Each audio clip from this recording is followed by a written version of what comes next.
What's up? What's happening? Welcome into Foxborough Rush. George Balekji with Annabelle Hasselbeck back bringing you guys a special pre-training camp preview show. We won't have a new episode on Monday. We'll have a little special best of, but we're going to get into the thick of it of what we're expecting from training camp as it is finally here. Pads will go on. Full team will be together. We'll see who makes a roster, all of that. Excited episode for you guys, but first things first, as always, AB, what's up? Welcome back. Yeah, thanks. I'm excited. I know I'm like doing the math there. It's like already training camp, and I'm like, man, we're close to August. Like, yes. This is when it hit July 4th, I was like, oh my gosh. Like, you think about July 4th being like, you know, the time of the summer. Yes. You're like, oh, it's early. I mean, we're almost to September, it feels like. It's crazy. It is, I'm happy we don't have to say as much anymore, like dog days of the summer. We got nothing to talk about. We'll get into some of that. Like there's another Bill Belichick documentary, Jordan Hudson-esque update. We'll talk about that. But I'm excited once training camp finally gets here, you see the team together, you see them actually practicing, it'll fill in the blank on a lot of questions we have. And I think that's the best part of it. Definitely.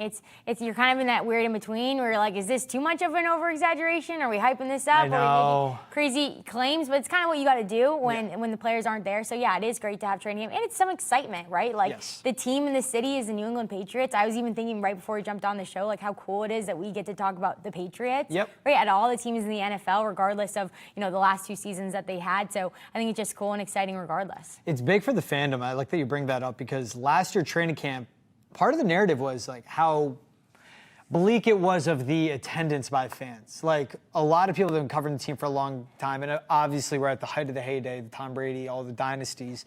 They were blown away by how few people were attending training camp last season. And that's something that Robert Kraft pays attention to. You know that's something ownership, players, coaches, everyone pays attention to. With Mike Vrabel coming in, that breath of fresh air, I mean, that's something we could talk about. We'll get into, like, what are our questions? And I think the big part of that, it's not the fan engagement. It's what does Mike Vrabel do to bring the Patriots back to just being relevant in the city. It's competitive. Red Sox are in the hunt for getting into a wild card spot. The Bruins are in the rebuild. The Celtics obviously without Tatum, but they're still retooling, and they're coming off a championship 2 years ago. The Patriots, being in a good sports city, it comes with the territory. They have to pick it up, and does Mike Vrabel bring that with it, you know? Right, and we don't have anything tangible on paper right now for these teams in Boston, but it does feel like we got this youth movement going on. Like there's a lot of like tension, probable good tension for the sports in Boston, and we're the city of champions, so you want to be able to hold that. But right now I feel like we're in this in between of like we're getting there, it's like pulling the throttle back and forth. Well, and it's good. So the rookies will report to camp July 19th, veterans July 22nd. First training camp practices July 23rd. We'll have an exciting, it'll be a fun one, live Foxborough Rush from there. I'll be live, bringing some player sound, bringing some sound with some of the beat writers down there, some takeaways day one of camp. And what I like too about training camp is day one, there is excitement, but you remember it's an acclimation period. It's players in the heat, getting back into shape. You can't just go right away full pads, going full throttle.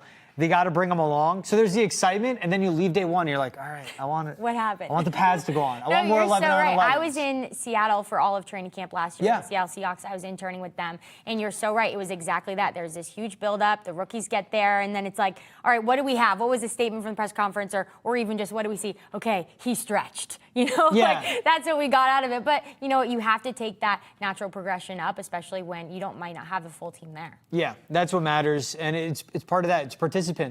And like some of the storylines, let's get into those, some of the questions we have. One thing I'm watching for is what is Stephon Diggs' participation?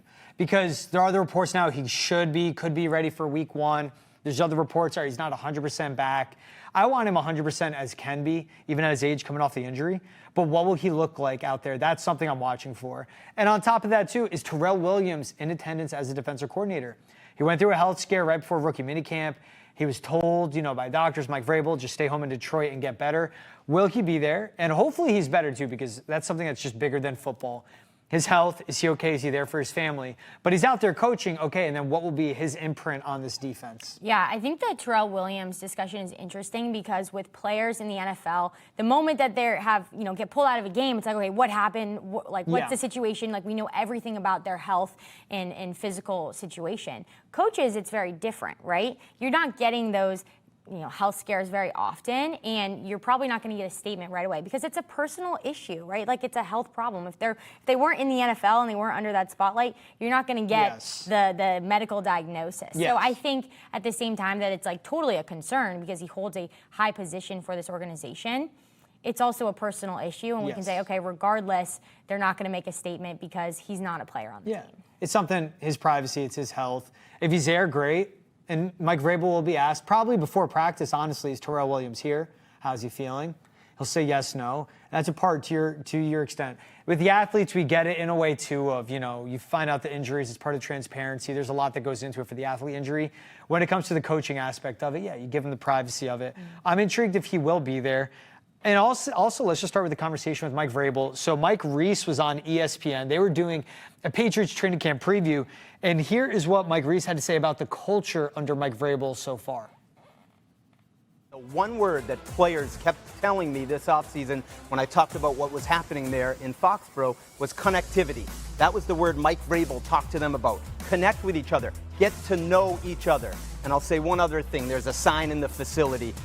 Effort and finish. That's what Vrabel wants out of the culture. So you don't see him just running to the line. They're running through the line when you're watching practice. When Mike Vrabel had his introductory presser, he's going through everything. One thing he brought up, which I really like and respect, was everyone in the building's part of the team. And what he was saying with players, like, don't abuse that in a way of whatever someone's role may be, they're not a valet driver. You're an adult, you can get your own car. And it's the people that clean up after you. It's the people that cook for you. It's the people that clean the facilities. It's the maintenance staff. Like, they're in this day to day, and they want the team to succeed just as badly as the players and the coaches. So when I hear connectivity, it is, again, and, culture is so overused in everything, like not sports, everywhere in life.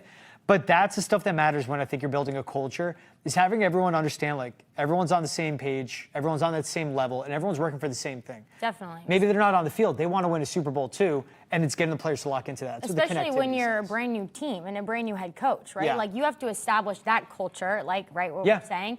And there's a saying that a lot of coaches use for defense. It's like your love for your teammate on defense is shown by how close to the ball you are when the play's done, right? Like, finishing through the line, right? Not just hitting the line, it's finishing through the line. And I love, too, what Mike Reese just pointed out about the sign in the locker or the sign in the facility, because if we haven't been in the facility, I haven't been in the facility this season, I wouldn't know that. So I think that's a great little tidbit, but to also know if you're making a sign and you're taking the time to build it, to come up with the phrase and to hang it, it definitely means something to you. So I think I wrote it down. What was the phrase? Finish. Effort and finish, right? And so clearly that's something that means something to this organization and was a statement that he really wanted the team to get behind. Yeah, and I bet it's effort and finish and connectivity. Those are the three words players are probably hearing over and over again at this point in the season, and they evolve from that. Here was something else that jumped out. This is good. Talk about players now. Here's the NFL Live crew talking about Kyle Williams and with some insight from assistant coaches with the Patriots on what they see in the rookie wide receivers so far. A lot of intrigue league-wide about Kyle Williams. Do they finally get a guy in the draft they can rely on as a bona fide potential star at least? One word from a team source about Williams: committed. He's intentional in everything he does. He's really impressed them with his professionalism.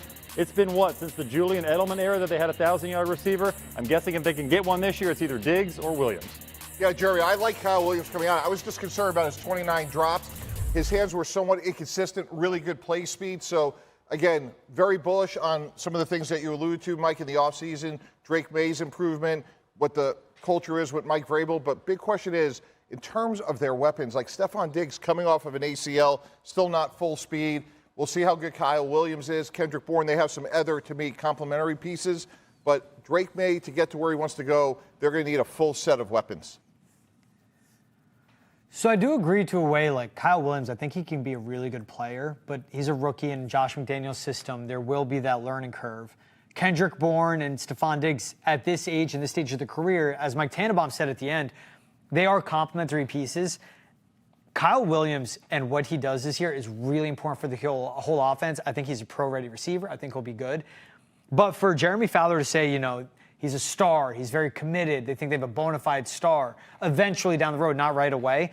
There's a lot being put on his shoulders, but the receiving room continues to be one of the biggest question marks, the offensive line and the receiving room, because they need a guy to emerge as a number one, And they also need Diggs and Bourne, yes, to be complementary pieces, but to step up as well and help Drake Maye. Yeah, I think that was a great clip because it gives us a little insight into what the Patriots are looking for in the wide receiver room. They said like professionalism, yep. right? And so you're like, if that's a word that you're signaling out with this room that's going to be very competitive, you know, you might only have Stephon Diggs, who's that like star-studded name, but it's going to be a very competitive wide receiver room. If they're looking for professionalism, then there's clearly some details and some committed character traits that they really like of this player. Yeah. So I could see that being giving us a little hint into maybe, you know, maybe what was last year like. What are they looking for with the vibe of this room? And that's big for a rookie to even have that like connected to him. They needed it last year. I mean, I remember after the London game where Kendrick Bourne had the comments basically being like, for the wide receiving room, they need to show up. They need to be locked in. You know, they need to eat the right way. They need to be in bed on time the night before. They need to like be focused on the game the next day, basically alluding to some of the eating the rookies. right way. Like you're talking about eating the right way. It's basics. Crazy. I was actually talking to somebody about this 2 days ago. I was coaching a lacrosse camp. We were talking about, she was at a different program than I was. Yeah. We were talking about what do you eat before the game. I'm like, man, maybe I should have had a better pregame snack. Like it all matters. What was though. a pregame like, snack for you? Well, the night before we'd have like a snack table if we go on the road for like long trips. So we get, you know, Cheez-Its, maybe some M&Ms. And I was thinking back, I'm like, you know, maybe that wasn't the right thing to have, even if it's just a small cup of it. Like, you know, sugar. you laugh, like you say your body's a temple as an athlete, but like, when Kendrick Bourne is pointing out those minute details, it matters. And it really makes you think, like, is this championship focus? And I think that's great for him to point out. But just going back to hear what they're pointing out of Kyle Williams, like, clearly it's the details and it's that level of professionalism that they like. I'm excited to see him because in person, he's bigger than what he's listed at. He's like just a sub 6 foot receiver. And, you know, what his listed weight is, he doesn't seem like the biggest guy. It's not how he tracks the ball in the air and high points it at the catch point. Like, he does that well. But he's big. He looks like a pro, and he stands out right away as like a pro-ready body. I think that matters a lot, and I would believe that's connected to the professionalism. And again, using the word commitment too. Like he's committed to the team, committed to the game. We talk about connectivity. Mike Vrabel's about respecting the team. He respects you. That's big for the rookie to receiver to look at it in that regard. Yeah, it's like a no-brainer though. At the same time, it's like, yeah, we hope you're committed. Like this is the NFL, right? And you look at what the Patriots have done. They've went out and got Stephon Diggs. They want him to be their guy. They want it to be. They don't want us talking on Nesson about who's going to be what's the wide receiver room going to look like. They want it to be kind of like a Viking situation where they say, oh, it's Justin Jefferson. Like you just give that one name for the wide receiver room. And right now, that's not the case because we haven't seen Stephon Diggs yet for the Patriots. We don't know when he's going to be fully ready. We don't know how it's going to pan out, right? But I think for the Patriots, that's their hope. Regardless, they want these high draft picks. They want the guys that they're giving money to in free agency to be those one-name droppers. Yeah, and that would be big, is like to have someone emerge as a number one. And then if they could have the 2, 3, or a bunch of twos, however you want to put it. And you mentioned the Stephon Diggs. I mean, we saw the clip when they were working out in the offseason, the receivers, Drake Maye, Josh Dobbs, where it was Stephon Diggs was like, I'll give him my whole tool bag, whatever my toolkit is. Like, I'll give him the bag basically on my route running, my nuances of the game. And that's why you want Kyle Williams around a Stephon Diggs and a Kendrick Bourne, guys that have been in the league for a long time, 30 or older, and now pour it into this rookie. That's important for the development too. It helps him, it helps Drake Maye, it helps out the whole offense. Yeah, it helps out the culture too, right? Like you think about what we were talking about a couple weeks ago with Diggs. We're like, oh, what's going on? Is he committed, right? But then you get those clips too of him pouring into the rookies. Yeah. I think not only is that great for them, but it also just from the outside. If you're on the other side of the field and you're seeing one of the veterans and one of the leaders like coaching somebody else up, you're like, okay, I don't even need to know what's going on in that conversation. It just adds to the vibe at practice and adds to that culture. Yeah, and I think too what's important with that is it's setting up Drake Maye for success. The whole success on this team hinders on him. The defense, I expect it to be really good. And this will get us into something else to watch for. Who are the 5 guys out there for the starting offensive line? And what it looks like on July 23rd can look vastly different when we're talking mid to late August, right? But who are the 5 guys that they put out there, especially at left tackle, left guard, and center? Because right tackle will be Morgan Moses. If he's ready and he's a full go, he had offseason surgery. Right guard will be Mike Onwenu. Garrett Bradbury's a vet at center, but will he be challenged by Jared Wilson? Who the heck is playing left guard? Because it could be Gold Strange, it could be Leighton Robinson, it could be Jared Wilson again. And a left tackle, okay, I expect to be Will Campbell out there. How does he fare? And especially when the pads come on, how does he look against his own competition? When they have that joint practice against the Commanders August 6th, how does he look in that setting too? Like, those are the big tests. They're the day one training camp questions.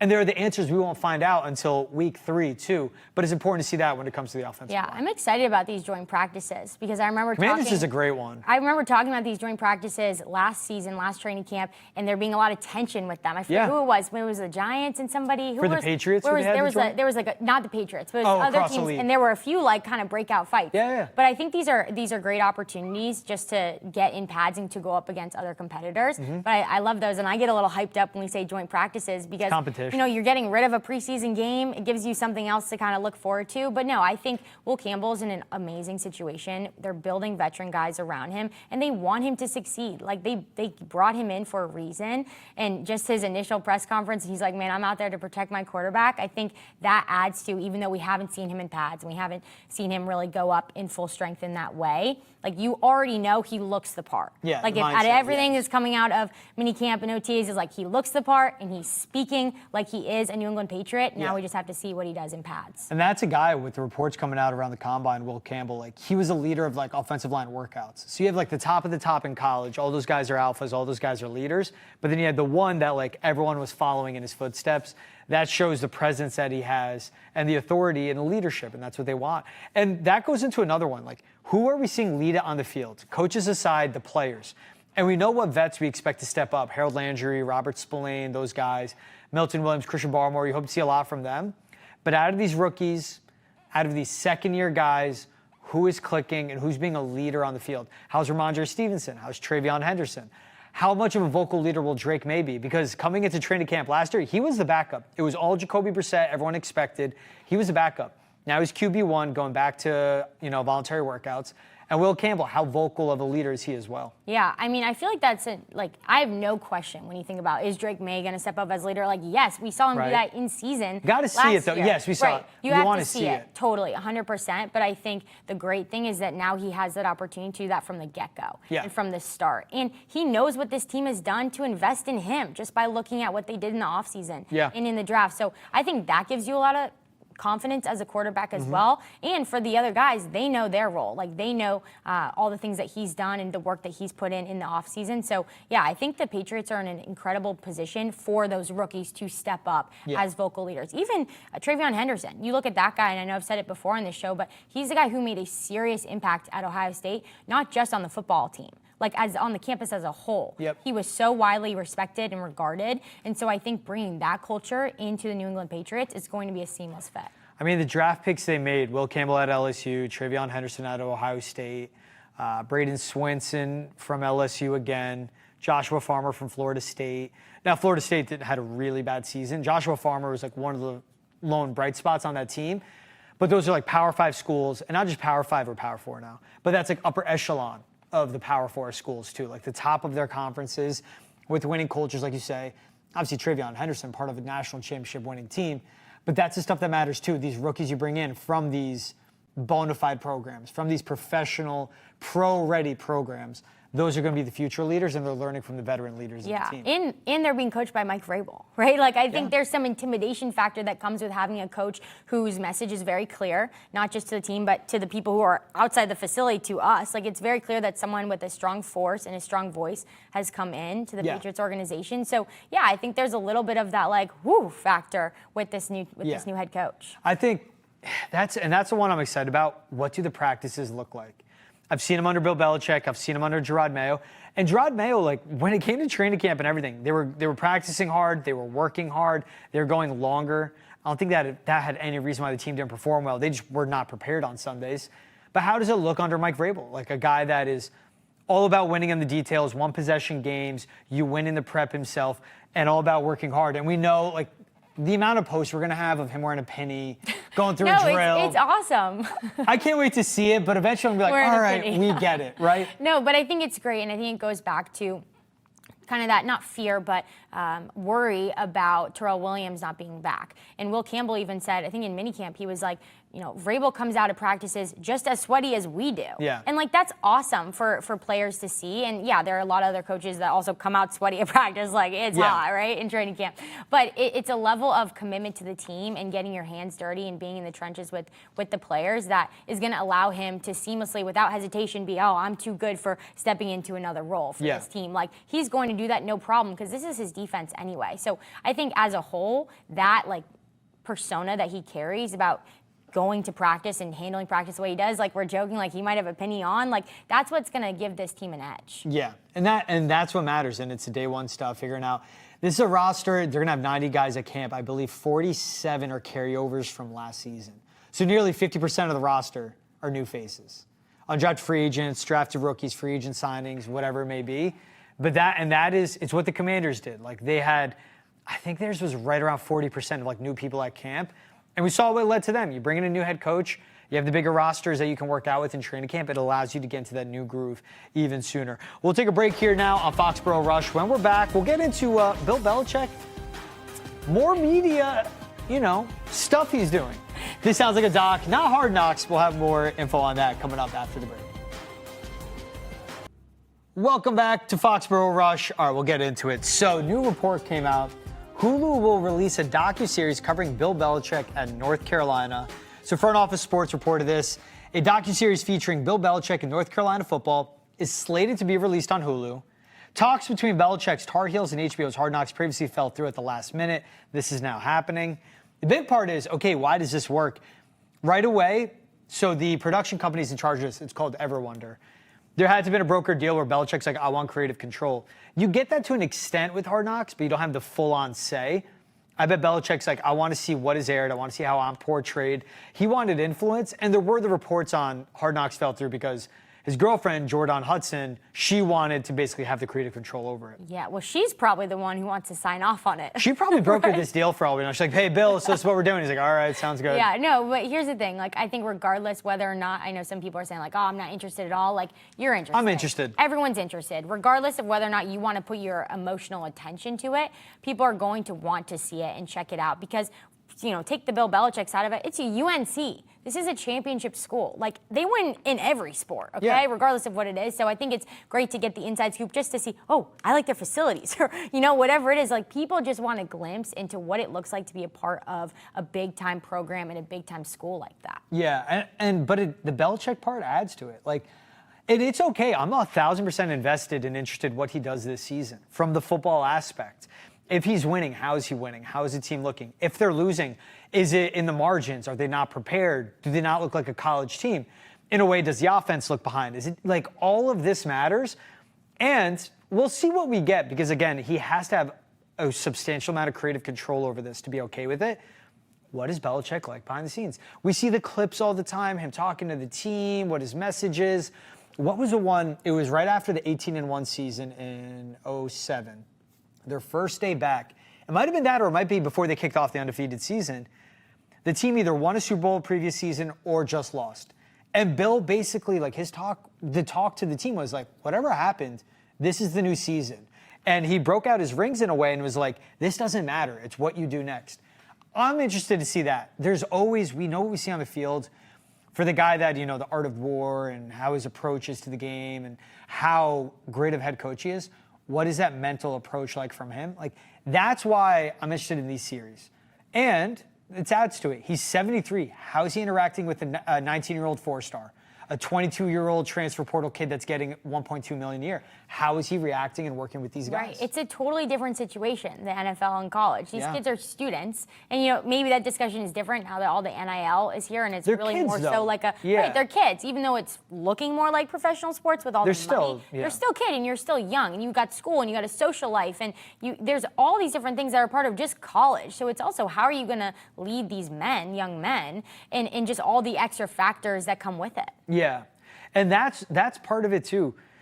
Yeah, it's like there still are students. It's whether they get paid or, and they were getting paid before in football. It just wasn't out in the open.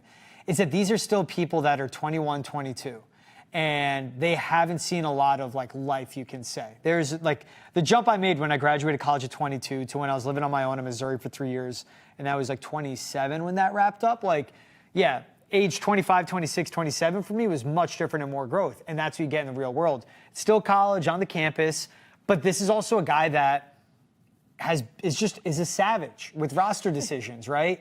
With football that decisions. wasn't the word. I haven't heard the word savage in a minute, but I love it. You're so right. That's exactly what it is. Let's bring it back. I saw a recent photo just with him with all the rings. Where was it? Was it at the ESPYs? Yes. Yeah. Like, come on. That is just absurdity. And the way you get to that point, it was him of like iron fist. It's how he ruled as a head coach. And now he's going to have to figure out how you can manage younger kids. And again, too, 21, 22, making around $1 million, maybe $500,000. That's so much money at that age. So it's again that there could be certain egos, there could be certain personalities, and how do you manage that? Because he brought in a $20 million NIL budget for the team to UNC. That competes with Texas, like the top schools, Georgia, Alabama, LSU. That's what they're putting out in Ohio State on their roster to compete. So you're going to get those types of guys. All right, how do you manage them? Again, young, making a lot of money. And for him, how does he adapt to? And recruitment, all of that day-to-day. Well, that's it, the recruiting. And that's probably why he was okay with doing this, because we saw how he was with the New England Patriots, and we saw how he's been throughout his career. He doesn't like to talk to media. You're not winning any more games in the NFL if you open your mouth, right? In college, it's a different situation. High school players are looking to these college coaches. Is that who I want to go to school with? Is that who I want to lead me? Is this a person who I think is going to help me take my career to the next step and also grow as a human, right? And so he knows that in order to get that money, he needs to talk and he needs to show personality and he needs to be out there and be a voice. And I do think that his year doing media between coaching definitely helped. You know, you get involved with Pat McAfee a little bit. He's popping on different shows. I remember the first time I saw him on some shows, I was like confused that was him. Like, is that Bill Belichick talking? Is that AI? Right? Is that AI? It felt like that. But I think in some regard, the recruiting portion of just being a college football coach is a huge factor why he has to open and up and talk. It also, I think that's what leads to him actually doing this docuseries of creative control. He's getting paid. Like UNC, him, they're getting money for this. That's why he's for it. But it is, again, he knows how he will be portrayed to an extent. The big part of the documentary that was put out on the Dynasty, and it was a production company, but like owned by the Crafts, or they were, executive producers on it. They controlled the narrative. Like we saw the way Bill Belichick, the way they covered the Aaron Hernandez whole saga. It made it seem like Jonathan Kraft was the one that made the call on to cut him, and whether he did or not, but the way that they were talking about Bill and like taking away parts and what they're using to the presser, he knows if you're on the other end of it, you don't have the creative control. Like you're at the mercy of the EPs, the executive producers. He's now in that chair, and I think that's what's big. I wonder, how much Bill do you think we get, though? Do you think it's still like the Belichick of press conferences? Because he's in college now, the recruiting matters. Do you think we get more personality from Bill? I don't know about the personality. I think he's going to stay consistent in who he is. But I think if they're allowing them to go in and do this documentary, I think they're just going to follow him into spaces that we haven't seen. Maybe we'll follow him into the gym. Maybe we'll follow him into the sub shop that he likes. Like, I think that's the part that people might just be like, Bill Belichick in a different environment. I was at the Super Bowl this February, and I was working out. I was on the bike, and in walks Bill Belichick, nobody else. And I wasn't like trying to check out his workout or anything, but I was just interested to see him in a non-football field environment. I was like, this is crazy. He's got his iPad out. What's he reading? Like, is it Netflix? Is it film? He's head to toe in UNC. Like, I was just so intrigued to see. Oh, it's hilarious. He was right in front of me, and it took me a second. You have a Sharpie, like highlighter with him taking notes. And then no, it wasn't doing that. But I was more so intrigued. Not that it was like Bill Belichick, but I was like, this is Bill Belichick in the gym. Like, I was just intrigued to see him in a different environment. So I think for people, they're just going to enjoy finding him in different settings. I wonder how much it is on Bill, and that is a question too. Like we bring up what his girlfriend is, but she's big on like his marketing and like how he's put in the public spotlight. Okay, so how much is it Bill the head coach? How much is it UNC? Or does it end up becoming a Bill and Jordan doc? Because are we going to get those like solo shots where they do their little discussion? I think we will. It'd be so interesting. And that's the thing too. And like, does it teeter on? Is it closer to Hard Knocks?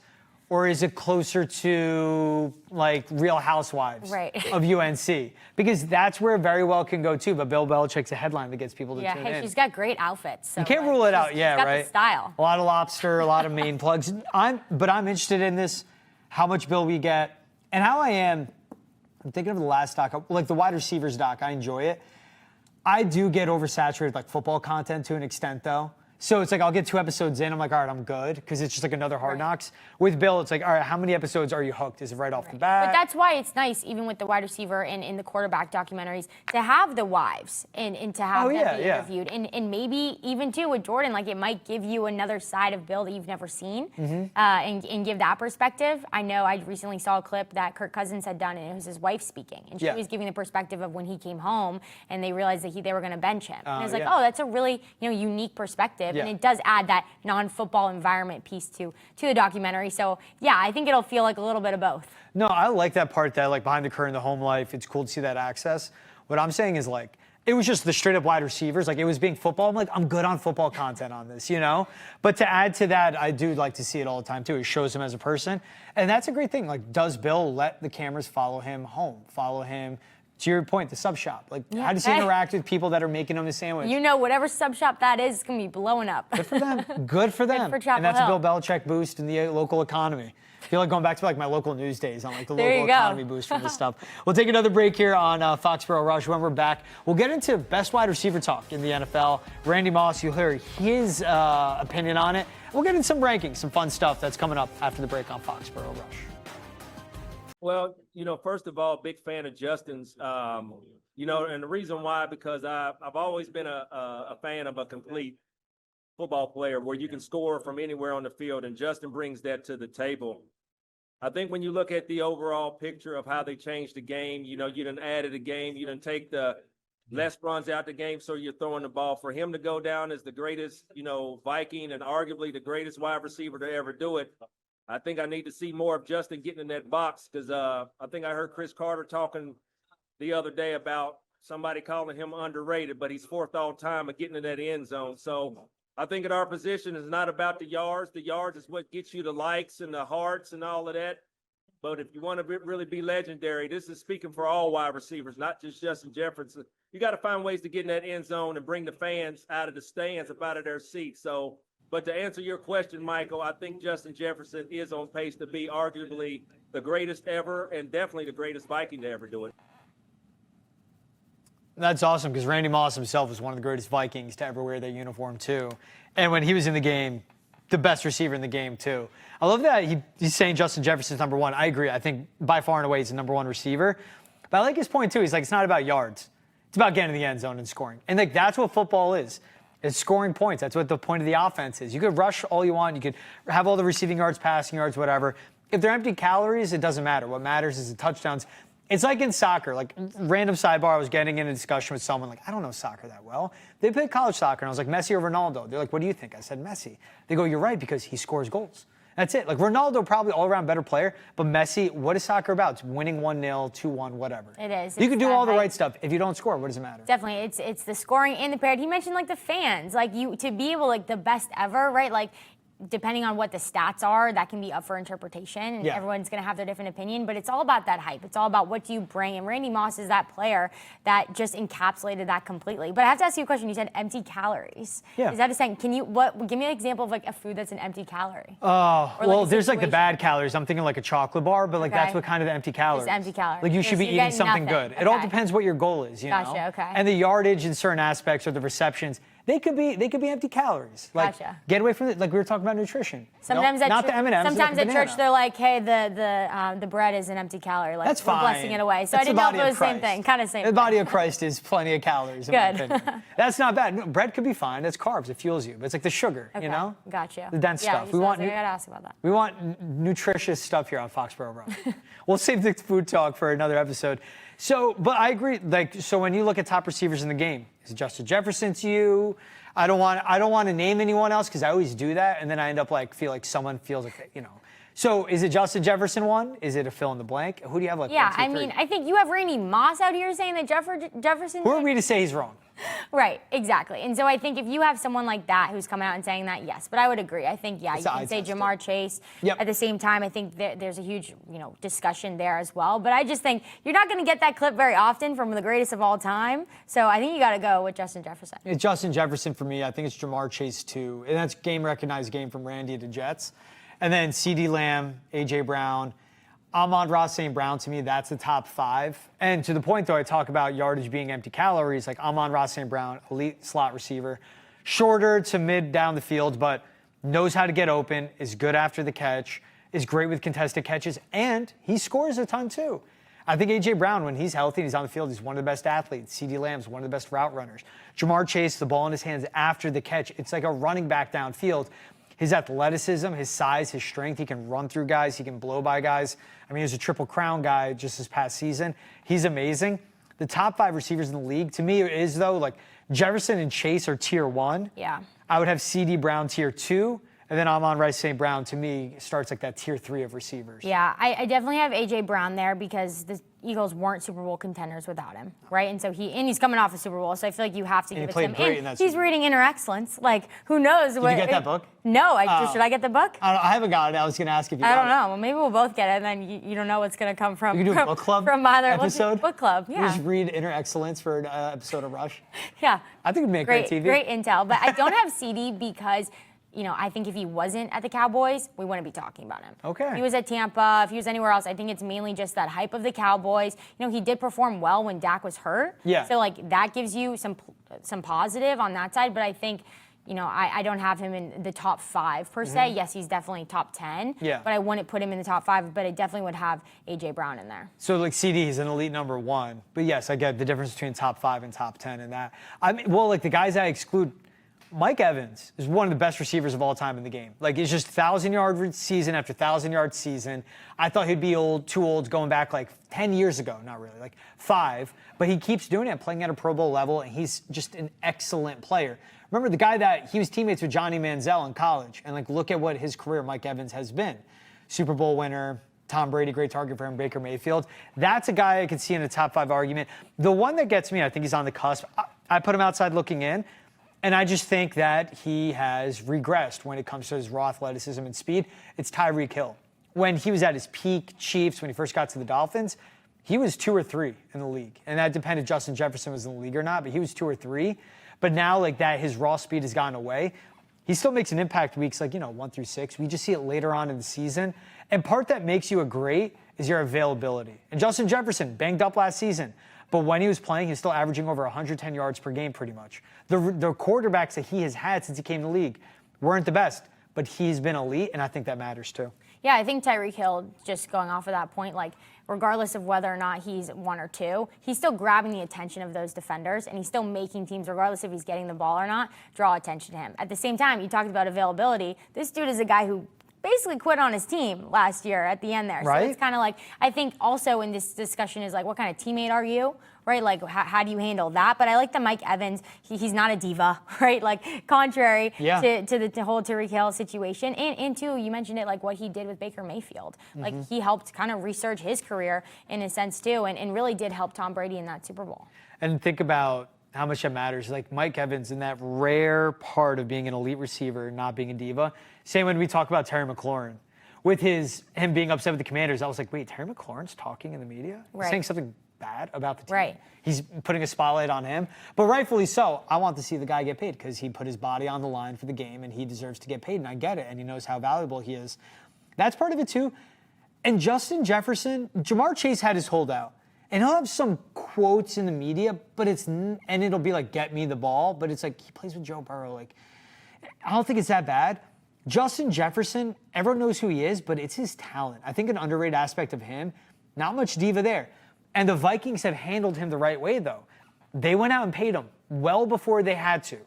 They went out and got ahead of the market. They keep him happy. He keeps getting the ball, and he shows up. And this was a guy that was picked 22nd or 23rd overall. Eagles just missed him. Vikings took him at the end of the first. Coming out of LSU, there was questions of his athleticism, his hands, his catching.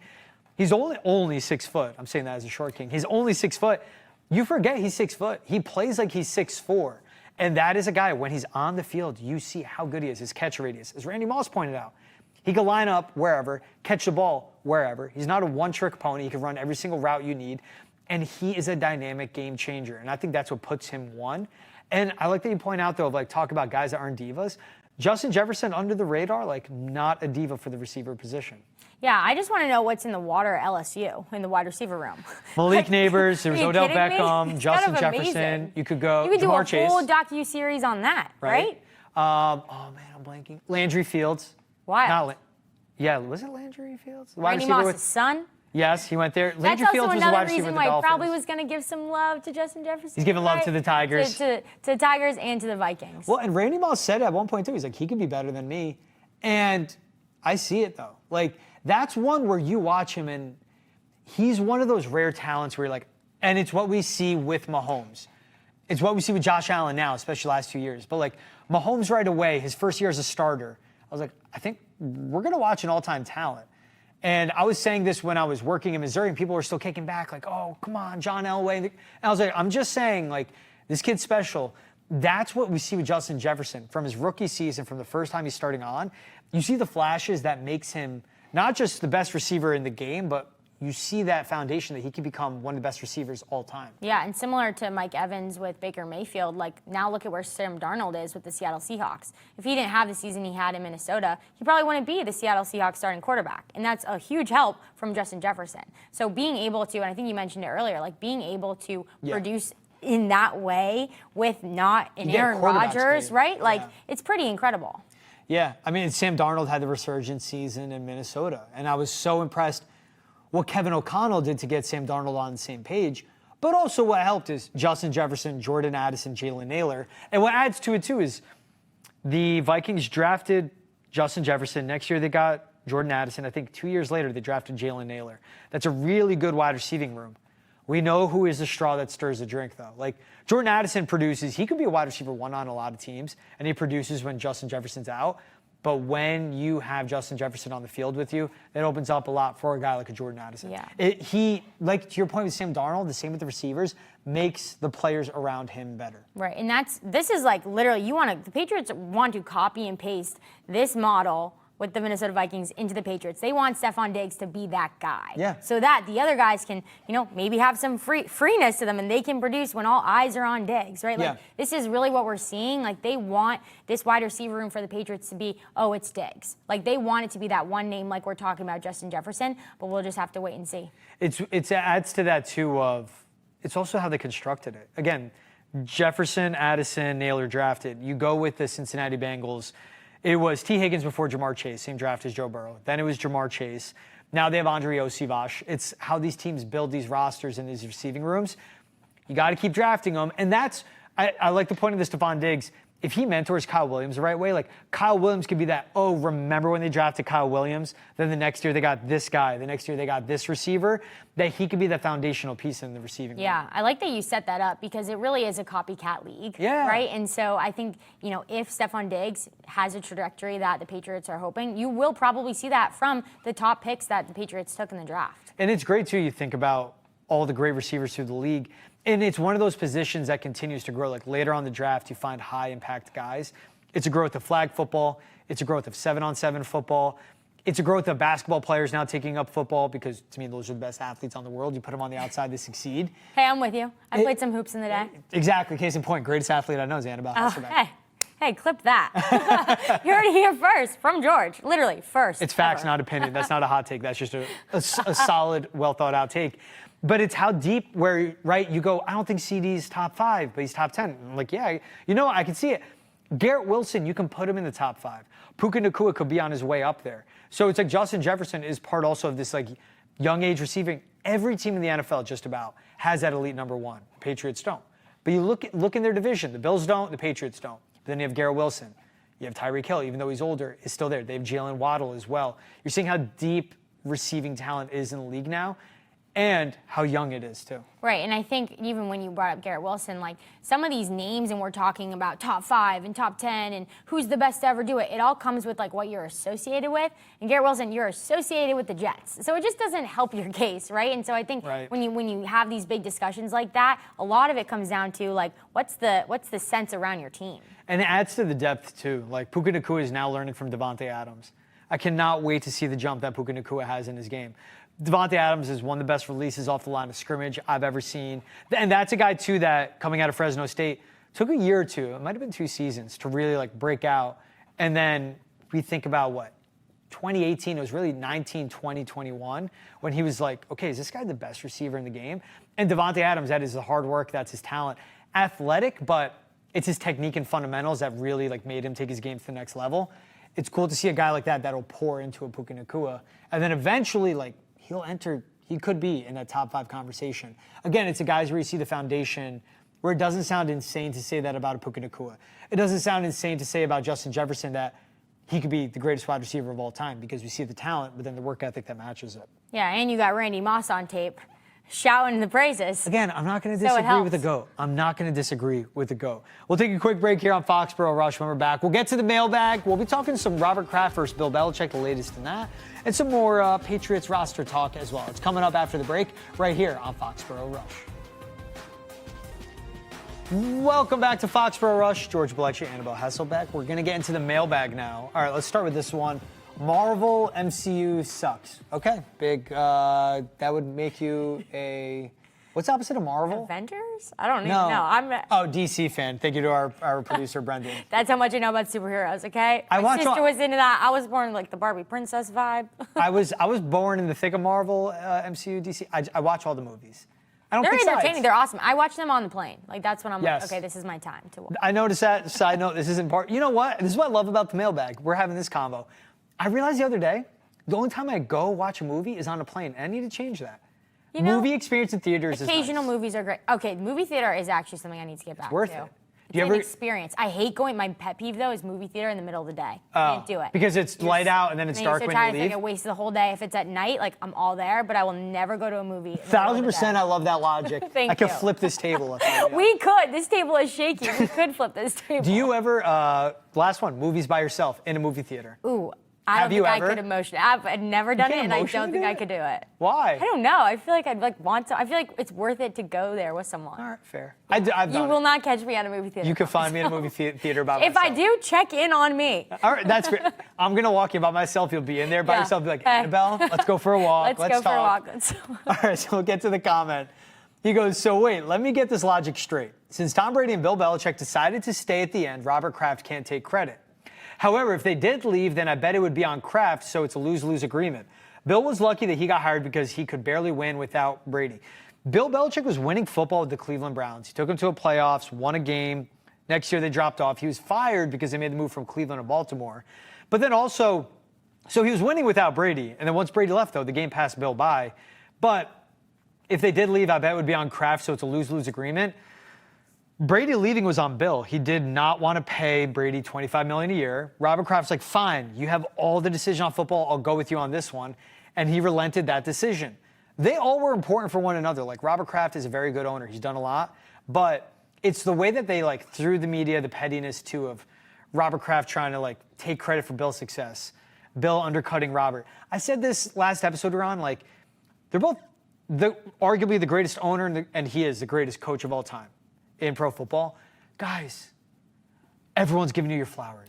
Just be nice to each other. Yeah, you don't win a football game with one person, so I think it's kind of a pointless and like in a circle talk. Like when I even read this, I was like, what is he even saying? Because it takes more than one person. Yeah. So I think at the end of the day, like you just got to hang your hat on that. It kind of sounds like someone who's never been a part of a team. Yeah. Like even in golf, you have your caddy, right? So like there's always a lot of people that have an important influence on the game. Let's get to the next one. Casablanca 2745. I like it. I hope and think the Pats got some decent free agents, but also got some iffy players, especially on offense. We have a guard. Minnesota could not get rid of fast enough. Garrett Bradbury is your center, but yes. And Morgan Moses is a push to make it through 17 games. Agree. Stephon Diggs could help, but the rest of the receiver room is really not great. Please protect yourself, Drake Maye. We were the worst team in football last year, but facing a weaker schedule. I think we can win 8 games, which I'd be thrilled with. Go Pats. You should be thrilled if they win 6 games, and I think they end up winning 10.